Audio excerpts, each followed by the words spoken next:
Welcome back to another exciting episode of COP29 podcast series, where we bring global experts to discuss the most pressing issues on climate change, sustainability, and innovation. This podcast is brought to you in collaboration with Michigan State University and Impact Azerbaijan.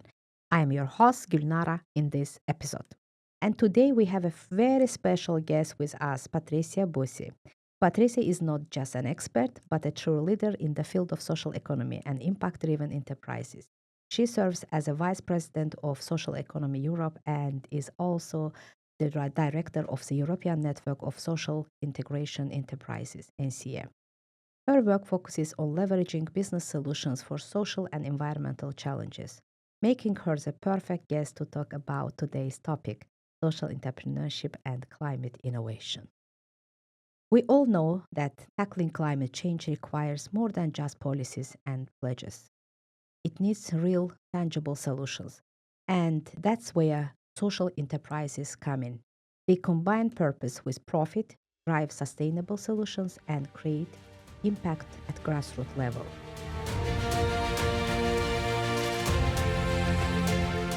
So, Patricia, we are honored to have you here. Let's dive into the conversation about how social enterprises can lead the way in climate action, green economy, and sustainable development. Welcome to the podcast. Thank you very much, Gulnara. Thank you for this kind invitation. So let's go to our subject. So what I think it's crucial is that we need to understand that social entrepreneurship and also work integration social enterprise, the enterprise I represent, play a crucial role in addressing the climate change and the environmental change by integrating economic, social, and environmental sustainability. They are acting at local level and they create a green job. They promote a circular economy practice and they upskill workers for the low carbon economy. So they ensure that vulnerable communities are included in the transition. They are also contributing to climate justice by making sustainable solutions accessible to the vulnerable people, to the low income groups. And this is absolutely crucial. And we can also say that at global level, social entrepreneurship and WISEs, so work integration social enterprise, they influence policy framework, they drive sustainable supply chain and promote also the international knowledge exchange. So we can really say that their models help scale inclusive and climate resilient business practice worldwide. Yeah, thank you. I would like to go the next question that what are some key ways in which social enterprises contribute to climate change mitigation and adaptation? Could you also please share some successful examples of social enterprises from different parts of the work you worked that implemented innovative climate solutions? Okay, good. So concerning the first part on key ways, what I can say is that they are advancing circular economy practice. In fact, we have also a study within NC that is the Impact Wise study, in which we really see that many social enterprise, many WISEs reduce waste and carbon footprints by promoting reuse, recycling, and resource efficiency. Then we can say that many WISEs, many social enterprise operate developing sustainable business model, for example, with renewable energy, sustainable agriculture, and eco-friendly production. And we have also many examples in the Green Boost for WISEs project developed within NC. They, at the same time, also create green job and skill development because they train people in renewable energy, energy efficiency, but also smart agriculture. So they help to build a workforce that can be equipped for the green transition.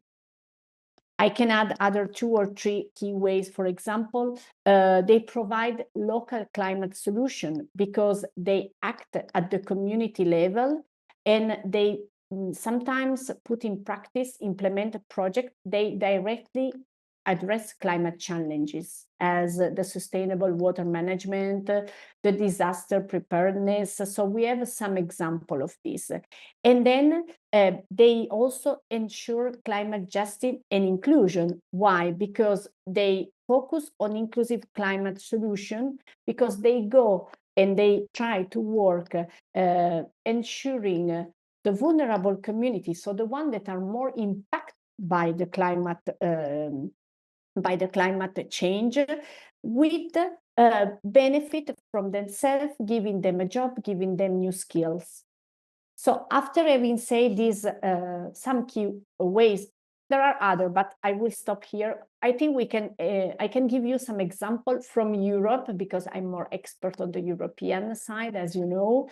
So for example, on what I called before circular economy practice, I can name Ateliere Fara Frontiere. Ateliere Fara Frontiere is a work integration social enterprise in Romania that operate with 4 different circular economy workshops that are focused, for example, on IT refurbishing, upcycling, advertising waste, organic farming, and sustainable logistics. So we see here how they work in 4 different activities for the circular economy and waste reduction. Then we have, for example, another organization working in Italy, Officina dei Talenti. They offer solar panel installation training for workers with support need and ensuring employment opportunity in this sector, the renewable energy, that is a very fast growing one. So they are preparing also the people with the skill needed for this. I think it's a great example. So you just mentioned that. I'm very interested about the policy part because I mean you are the person who are involved directly to policy making process, like bringing recommendation to EU level. So my question is, next question will be, what policies and frameworks are most effective in supporting social enterprises focus on climate innovation? Again, I can talk about the European perspective because it's the one that I know. But for sure, with the European Green Deal in Europe, it starts a very good period, because this Green Deal provides a broad framework for integrating social and environmental sustainability and ensuring that the climate policies, are inclusive. Linked to this European Green Deal, we had the development of 2 funds, the Just Transition Mechanism and the Social Climate Fund, that are built in order to support vulnerable workers and regions that are affected by the green transition. Then we have other acts present in Europe that can help in promoting resource efficiency, waste reduction, and among the other, I can also, for example, name the Social Economy Action Plan, that per se is more focused on the development of the social economy, but for sure is looking at the development of social economy with a strong point on environment at the same time. So to also advocate for better access to green financing, for example, to social and green procurement. So giving more space for social economy with a good point on green solution and challenges and solution as well. My next question is about how can governments and international organizations foster ecosystems where social enterprises can thrive in the green economy? Okay, so in this case, I think that a general answer can be that they can help, they can support by providing financial incentives, policy support, and capacity building program. Then I can go back to Europe saying that there is this need to expanding the access to green finance, as for example with the Just Transition Funds, with the Social Climate Funds grant I talked before, Then again, also with public procurement. Public procurement are a great opportunity, and they can be developed in order to really develop more the green aspect of the enterprise. And at the same time, I think it's also crucial the investment in skill development and vocational training, so that the people are also ready for this green transition and also digital transition, because we need to have both together. The government in general, they can also simplify legal and administrative framework to reduce bureaucracy barrier. Then transnational cooperation is absolutely also key. That there are other, but I think we can perhaps go more in deeper later. Yes, actually, I mean, I'm very thankful. So you mentioned about like collaboration between government and international organization, that what they can bring to their countries. I mean, my next question will be like, what role does public-private collaboration play in scaling social entrepreneurship solution for climate action?